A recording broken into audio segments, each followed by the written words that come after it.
Hello, friends. This is Dave Hurwitz, executive editor at ClassicsToday.com, here with the 10 most emotionally draining chamber works. Now, we have done, let's summarize briefly, orchestral works, vocal works, including some operas, the least emotionally draining orchestral works, the most emotionally draining keyboard works, and now we're going to do number 5, which is the last one in our drainage series. I think that's more than enough drainage. We have done orchestral drainage, vocal drainage, which is the same thing as sinus drainage, I suppose. And then we've done keyboard drainage, and now we're doing chamber drainage. And we're getting very close to the chamber in which the drainage often happens. So I think we are at the end point of the drainage series. Chamber drainage is really a very, very fruitful territory to plow because there is so much intimate and deeply personal chamber music. I mean, there's just tons of it. And so I've only listed 10 works here, and I know you have some, and I know what some of them are because you've already threatened me. You've said, well, if this isn't on your list, you're in big trouble. Well, you know, I could live with that. I've been in big trouble my whole life for my opinions about music, and I don't see why this is any place to stop. But I do think I've come up with 10 very, very profoundly moving, gripping, expressively intense, and emotionally draining pieces of chamber music. Not the most obscure in this case. Well, some of them are, a couple of them are, but most of them I think are pretty well known because I think with chamber music, the epic drainage tends to be fairly public. People are not afraid of drainage in public when it comes to chamber music because its intimacy and, expressive intensity and profundity tends to support drainage. Whereas, in other works, you can be distracted by, color and glitz and glamour and other things. Well, that doesn't really happen in chamber music. So let's get started with number 1, Shostakovich, String Quartet number 8. You know it. I know it. We love it. It's the one that he was suicidal, they think, when he wrote it. It is absolutely terrifying, an extraordinary work, unbelievably powerful, very brief and very compact, and it contains that wonderful melody that pops up in other works. Ya da dum bum bum, ya da dum bum bum, da da da da da da da da da da da da da da da. That hysterical. Also, some of his most intense sort of Jewish style music, which is incredibly full of grief and despair. What an amazing piece of music that is. It really is. And I think it would be on everybody's list. I really do. So let's start with that. Next, let's go back a few centuries, or a century and a bit, to Beethoven. You know what we're going to have here. The String Quartet number 13. That's Opus 130. The one with the Grosse fuge as the finale. And I want the Grosse fuge as the finale. That's what makes it a work of drainage. I mean, really, the replacement finale, it's not exactly lightweight, and the quartet as a whole does not become lightweight thereby. But it's a whole different kettle of beans when you've just gone through this whole thing, and then you have the Grosse fuge as the finale. Oh my goodness, if that doesn't just grot out your pipes, then nothing is going to. It is the most amazing piece of string quartet drainage that you will ever hear. That is the roto-rooter of quartet writing, is the Grosse fuge. So Beethoven's quartet, Opus 130, number 13. Now, you might prefer 14, which is also wonderful, or you might prefer 12. Take your pick. The late quartets generally sort of all fit into that category, don't they? But if you have to pick one, and I just decided to pick one, I went for one, it's this one. So next, this is one that may not make many people's list, but it deserves to, I think. Smetana String Quartet number 1, From My Life. What an extraordinary work that is. Of course, the finale, as I'm sure you know, has that devastating moment when the violin hits a high E or something like that, and and foresages his increasing deafness. Smetana, had syphilis and went insane, and other fun things happened to him, not the least of which was deafness, and very sudden deafness, without much warning at all. He basically had heard he had tinnitus. He heard a perpetual squealing high E and then lost his hearing completely. And it was a devastating blow to him. And I think he expressed it in this first quartet, which is really, really powerful stuff. An amazing work, not as well known as it deserves to be. George Sell made that wonderful orchestration of it and turned it into a symphony, which actually works very, very well. But as a quartet, I was dazzled by just how powerful and impressive the work is. And, his second quartet is really up there, too. It doesn't get nearly as much play as the first because it's not from my life. It doesn't have the autobiographical aspect of it, but it's an equally intense piece. They're marvelously intimate and confessional works, and I think they deserve to be on every short list. And if you hear like bombs going off, by the way, it's 4th of July fireworks. So you may hear it's like the Walter Gieseking Emperor Concerto with the Allied bombs going off in the background. Well, these are not Allied bombs. These are native bombs going off in the background. But wow, Smetana is great. Next, oh yeah, Haydn's Piano Trio number 40 in F-sharp minor. Now, how many tragic piano trios do we know? Not many. How many tragic piano trios do we know that end with a tragic minuet? Even fewer, but this one does. This is the Haydn trio that has as its central movement an arrangement of the slow movement of Symphony number 102.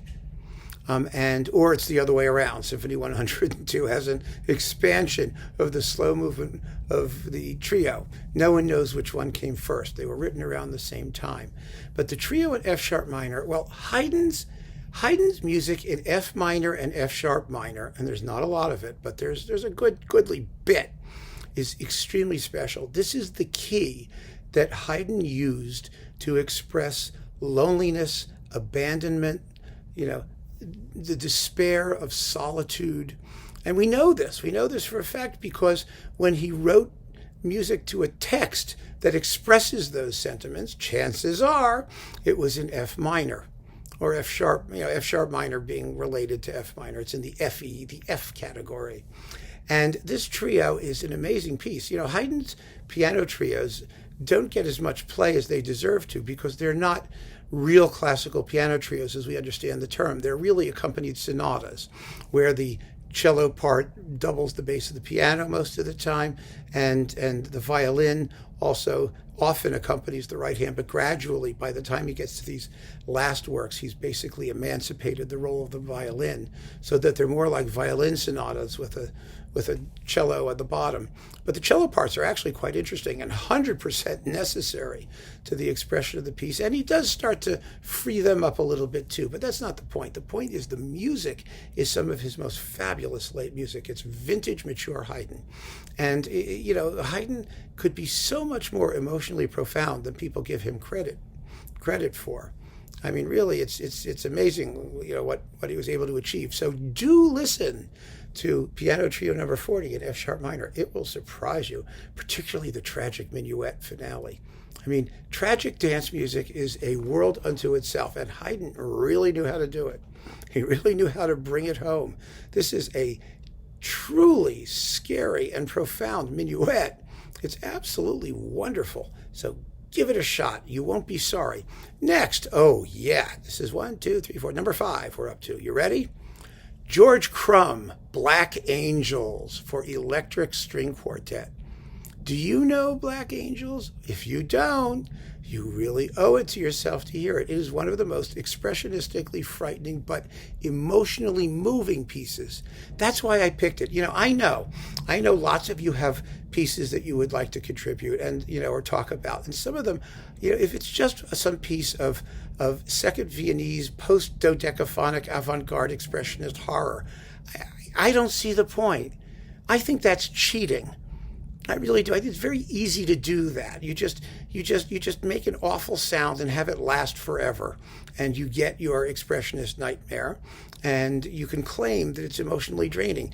I don't find that music emotionally draining. I don't find it emotional at all, as often as not. I think it may be good horror movie music. It may be scary, but as a deep and profound and meaningful musical experience, well, it depends on the work. Some of them are and some of them aren't, but a lot of them really aren't. They're just ugly. You know what I mean? It's like, the Michael Gillen string quartet about the rotting corpse of the dead swan. Delightful. You gotta pick them with discernment. I have seen in the comments, and I have to say this too, some lists that are just like, this is what I have in my record collection. Splat. 20 works that you left out. Well, I didn't leave them out. I selected. So rather than just tell us what you have in your record collection or do a one-liner, be choosy. Pick a few, pick a couple, and tell us why you feel the way you do. That's the whole point, and that's what's going to make this discussion valuable for future generations in the year 3782. That's what we're doing. We're creating a whole legacy. It starts with the video, and then you make your contributions. And when you take the whole thing together, future generations of music lovers will be able to get a really good sense of what the options are and what people's different tastes are. I'm just suggesting that. I'm doing these things really with an eye and an ear towards the future. This is going to be my legacy. And you're contributing to it. And so I value that very much. And that's why I'm picky about, deleting things and leaving other things. You have a real contribution to make when you make these selections. So choose wisely, carefully. Anyway, so we've got George Crumb, Black Angels. What a fabulous piece of music, and full of evocative imagery and little quotations from like Schubert's Death and the Maiden Quartet, which could very easily have made this list, but it doesn't. But you'll see why in a minute. But, it's got all kinds of great stuff, and it begins with something called The Night of the Electric Insects. The most evocative title in all of 20th century music. I had a very dear friend who was completely musically, uneducated, didn't know classical music from anything, and I played this for him, and I said, "This is called The Night of the Electric Insects," and I put it on, and he became a Crumb fanatic after that, because it was so honestly what it was. I mean, you ever wondered what a Night of the Electric Insects is going to sound like? Well, here's your chance. It's fabulous, fabulous piece of music. And the quartet doesn't just play a quartet, and they're not just electrically amplified. They play percussion instruments and tuned glasses, and they talk and sing, and oh my God, it's wonderful. Give it a shot. You won't be sorry. Next, the Mozart String Quintet in G minor. Now there's a scary piece of music. Wow, I think it's Mozart's most tragic piece. I really do. Certainly one of his deepestly tragic pieces. It ends happily, actually. And the reason it ends happily is even more tragic. That's what's so fabulous about it. The opening movement is it's like a trapped animal. The second subject, do do do do do do do do do do do do do. And it doesn't break free of the opening G minor until all the way at the end of the exposition. I mean, it's one of the most claustrophobic pieces of music. And then when you get to the last movement, it begins with a slow introduction, which is absolute despair and darkness. And it's so dark and so despairing that Mozart has no way to follow it up but to say, the hell with it, and give you a happy ending anyway. Just change key and here we go. But it doesn't resolve that sense of unease at all. It just changes its mind, is what happens. It's just a great, disturbing, profoundly moving piece of music. One of the just iconic chamber works of all time, and you owe it to yourself to really focus, give it a really serious listen. So that was the Mozart G minor string quintet. And as I always say, all of these things are listed below, so you have them. Next, here comes Schubert. I picked the string quintet. Now, I could have picked Death of the Maiden or the 15th quartet. Death of the Maiden is the 14th quartet, and the 15th, they are all incredibly moving and sort of disturbingly uneasy pieces. But the reason I chose the quintet is because of the slow movement, which I just think is one of the most profound pieces of music anyone ever wrote. It exists in a separate realm, a realm that alternates between stasis and sudden eruptions of passionate expression. There is nothing like it in the chamber music literature. It's amazingly scored, these widely spaced chords and pizzicatos. I mean, it's music that is so what it is. You can't imagine it being written or expressed in any other way. It's just an unbelievably fascinating piece of music and a profound piece of music. And if you want to go for one of the quartets, go for it. I mean, I'm totally with you. I really am. They are unbelievable pieces, those last couple quartets, the last three, really. Rosamunde and Death and the Maiden, and then the last one, number 15. Unbelievable pieces. Late Schubert chamber music is a universe unto itself. We talked about the last sonata in our keyboard music series. It's just amazing stuff. And some of you mentioned also the Fantasy in F minor for piano, 4 hands, or 2 pianos, or 6 hands, or lots of hands. Wow, unbelievable stuff. And the string quintet in C major is definitely up there. Everybody loves it. I don't know anybody who's ever had a bad word to say about it. It really is. It's that extraordinary. So there we go. Schubert's in there. Next, well, some of you mentioned this already in threatening me with my life if I didn't mention it, but in this case, I'm in total agreement. It's the Mendelssohn String Quartet in F minor, which is his 7th, really, but of the numbered ones, it's number 6. It's Opus 80. F minor, Opus 80. F minor, Opus 80. Just get it into your head. F minor, Opus 80. And you can't go wrong. It is, one of you described it so well. I mean, it's the musical equivalent of a suicide note. It practically is. It is one of the most scary, despairing pieces anybody ever wrote. Mendelssohn composed it right after the death of his sister Fanny, to whom he was as close as anyone can be to another human being. And his sudden death destroyed him emotionally, and he worked out his feelings in this quartet. Anyone who thinks that Mendelssohn was this sort of, excessively polite, fussy Victorian wimp, listen to this quartet. It is an expressionist nightmare, absolutely, but all the more powerful for being expressed with such complete command of form and texture and shape and structure and phrasing and melody. It's terrifying. It's much more scary, when somebody who you normally think is so buttoned up and inhibited. I mean, Mendelssohn wasn't, but let's just say for the sake of argument that somebody who's so proper and polite and finished and polished just loses it completely. And that's what happens in this quartet. He just loses it. And it's not a beautiful sight. It is a beautiful quartet, but you feel his pain. My God, do you feel his pain. It's an extraordinary work.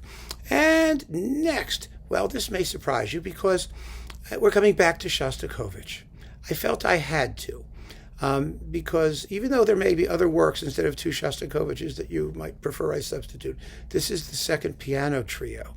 And the reason I include the second piano trio, first of all, is because it has the same tune in its finale as you find in the 8th quartet. That da da dum bum bum da da da da da da da da da da da. Yep, that's in there too.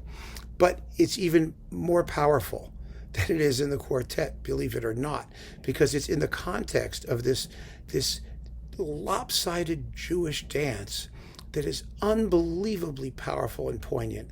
The finale of this trio, I think, is possibly one of the most powerful pieces of chamber music anybody ever wrote. I mean, it just works itself up to a climax of tragic intensity that it's unequaled. It's so powerful and so perfectly timed. And when it finally comes to rest on Shostakovich's DSCH motive, his own initials, bum bum bum bum, and the piano comes up with arpeggios and the theme from the very opening of the trio, which you first hear on high harmonics in the cello. It comes back on muted violin.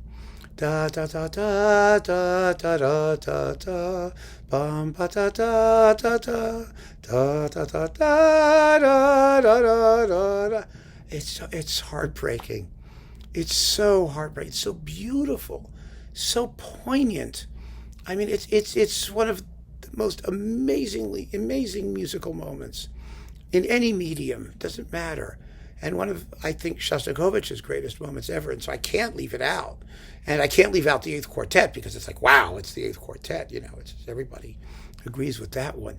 But this piano trio, the whole trio, but boy, the finale especially, is an amazing piece of totally open musical expression. Shostakovich is a composer who a lot of people think expressed himself in code. And we have to try and figure out what's going on. Well, here he just bears his soul. He really does. It's so clear what's going on here and how horribly sad it is. But at the same time, like I said, there's just this evanescence to it, this beauty and lyrical intensity. I mean, Shostakovich is also not usually regarded as a tunesmith, but this is some of his greatest melodic inspiration in this piece. And it's unforgettable. It's absolutely unforgettable, simply glorious. So that's number 9 and number 10. You ready? Here we go. Janacek, String Quartet number 2, Intimate Letters. Holy smokes. Talk about a complete erotic expostulation, a piece of totally naked emotional expression. That's all you can say about it. It's everything. It's so wild.